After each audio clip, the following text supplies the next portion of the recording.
lưng chừng núi đứng chừng đèo, từng bậc thang lên xuống như cung đàn ngân dài.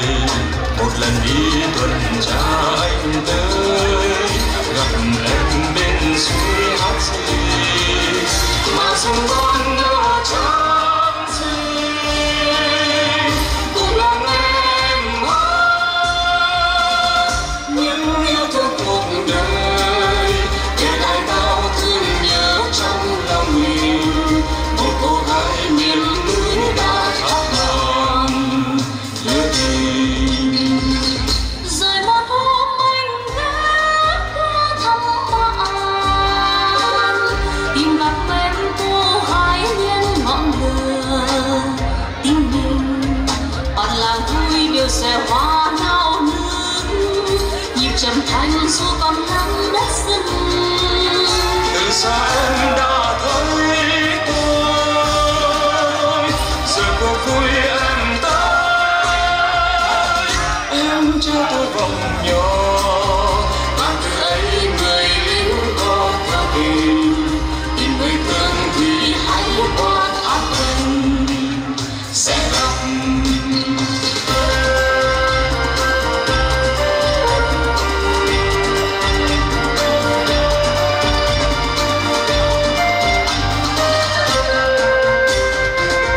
Bạn em lưng chừng núi đứng chừng đèo, từng bậc thang lên xuống như cung đàn ngân dài.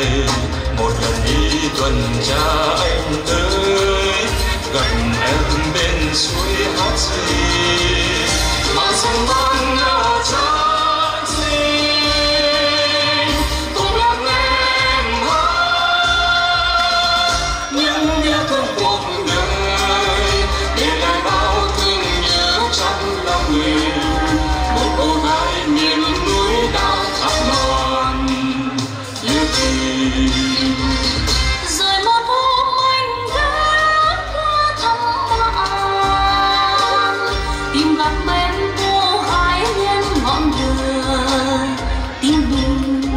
Bản làng vui đều xe hoa nao nức, nhịp trầm thanh dù còn nắng đất rừng.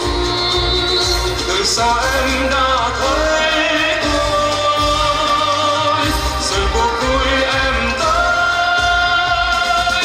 Em cho tôi vòng nhỏ, và từ ấy người lính có tha tình. Tìm người thương thì hãy qua tháp thành sẽ gặp.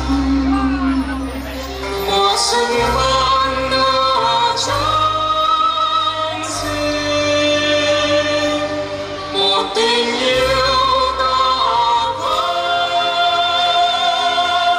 nơi núi rừng mưa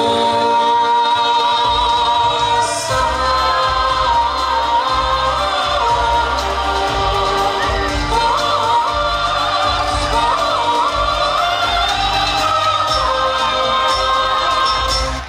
Xin được trân trọng cảm ơn những cô gái, những chàng trai đã mang nét đẹp của Tây Nguyên trở về với khán phòng ngày hôm nay với điệu múa thơ tình của núi. Có xứng đáng một tràng tay thật lớn từ toàn thể quý vị không ạ?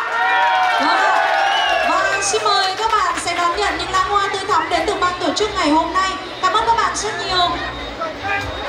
Và xin mời quý vị chúng ta sẽ cùng đến với tiết mục tiếp theo.